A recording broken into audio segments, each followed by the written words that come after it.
A'udzubillahi minasyaitonirrajim. Bismillahirrahmanirrahim. Alhamdulillahi rabbil alamin, wassalatu wassalamu ala asyrafil mursalin wa ala alihi wasahbihi ajma'in. Selamat menyambut tahun baru hijrah. Allah Subhanahu wa taala berfirman berkenaan dengan hijrah dalam Al-Quran. A'udzubillahi minasyaitonirrajim. Walladzina amanu wa hajaru wajahadu fi sabilillahi walladzina awaw wa nasaru ulaika humul mu'minuna haqqan lahum maghfiratu wa rizqun karim. Yang bermaksud dan orang-orang yang beriman dan berhijrah dan berjihad di jalan Allah, dan orang-orang yang memberi tempat perlindungan dan membantu perjuangan. Mereka adalah orang-orang yang beriman yang sebenarnya. Bagi mereka keampunan dan rezeki yang mulia. Daripada ayat ini Allah Subhanahu wa taala menyifatkan bahawa orang-orang yang berhijrah dari kalangan para sahabat Nabi sallallahu alaihi wasallam, mereka benar-benar beriman kepada Allah dan mendorong mereka menunaikan kewajipan hijrah, meninggalkan segala-galanya di kampung asal mereka di Mekah menuju ke tempat baru di Madinah dengan tujuan untuk menegakkan negara Islam di Madinah, di mana dengan adanya sebuah negara Islam, maka mereka dipimpin oleh seorang imam, seorang pemimpin, iaitu Rasulullah sallallahu alaihi wasallam, dan seterusnya pengganti Nabi sallallahu alaihi wasallam dari kalangan imam khalifah yang layak memimpin. Dan dengan sebuah negara Islam juga, mereka hidup di bawah naungan syariat Islam, di mana dilaksanakan undang-undang Islam kepada seluruh penduduknya. Kemudian Allah Subhanahu wa taala menyifatkan orang-orang yang beriman, mereka berhijrah dan mereka berjihad di jalan Allah. Ini adalah orang-orang yang beriman sebenarnya dari kalangan muhajirin dan dari kalangan orang-orang ansar yang menyambut sahabat-sahabat yang berhijrah kepada mereka, yang menyediakan tempat perlindungan dan yang membantu perjuangan Islam. Kesemua mereka ini adalah orang-orang yang beriman yang sebenarnya, dan bagi mereka keampunan daripada Allah dan rezeki yang mulia. Begitu juga kita apabila kita menyambut hijrah, maka kita mengambil pengajaran 100% daripada Al-Quran, iaitu kita bertekad untuk beriman kepada Allah dengan iman yang sebenar-benarnya, untuk kita tunduk dan patuh kepada semua arahan Allah Subhanahu wa taala untuk kita laksanakan, dan untuk kita meninggalkan semua larangan Allah Subhanahu wa taala.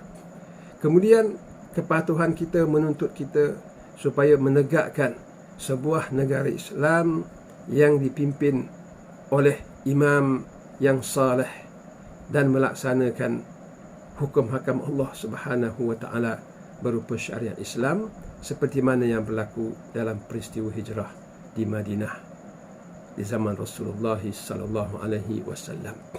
Apabila kita menyebut berkenaan dengan hijrah, ia membawa dua pengertian, iaitu pengertian pertama, peristiwa hijrah Nabi sallallahu alaihi wasallam dan para sahabat yang bermula daripada Mekah menuju ke Madinah, dan ini berlaku pada bulan Rabiul Awal dan bukan dalam bulan Muharram.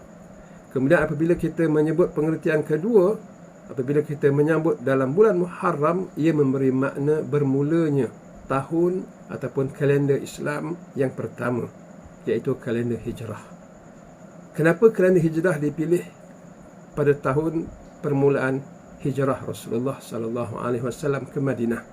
Ini menunjukkan bahawa penegakan negara Islam di Madinah merupakan suatu mercu tanda sejarah yang sangat penting, yang berkekalan sehinggalah selama 1300 tahun, di mana umat manusia hidup di bawah naungan Islam dan di bawah khilafah Islam, di bawah keadilan Islam dan di bawah petunjuk Islam. Ini merupakan satu tempoh sejarah yang tidak ada tolak bandingnya sebelum daripada itu maupun selepas itu. Ketika ini umat Islam tunduk dan patuh kepada Allah Subhanahu wa taala.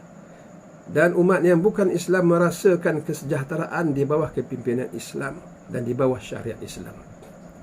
Namun apa yang berlaku pada hari ini pada tahun 1924, pada 3 Mac, Khilafah Islam ataupun negara Islam yang dibina bermula daripada peristiwa hijrah Rasulullah sallallahu alaihi wasallam pada tahun 632 miladi, berakhir pada tahun 1924 pada 3 Mac.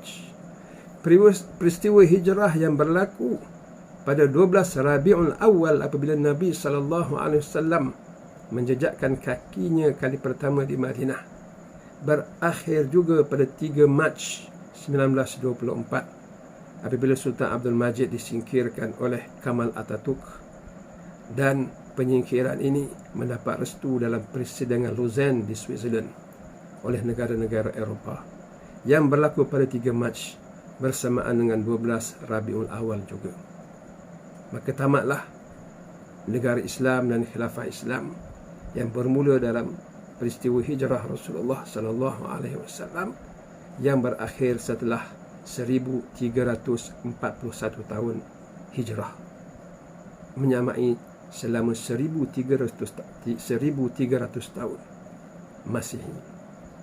Mudah-mudahan dengan kita menyambut awal Muharram dan peristiwa hijrah pada kali ini mengingatkan kita dan membangkitkan semangat kita untuk mengembalikan keagungan Islam yang telah lalu, untuk kita menegakkan kembali negara Islam dan khilafah Islam demi kesejahteraan umat manusia di dunia, lebih-lebih lagi kesejahteraan mereka di akhirat. Selamat menyambut Tahun Baru Hijrah. Assalamualaikum warahmatullahi wabarakatuh.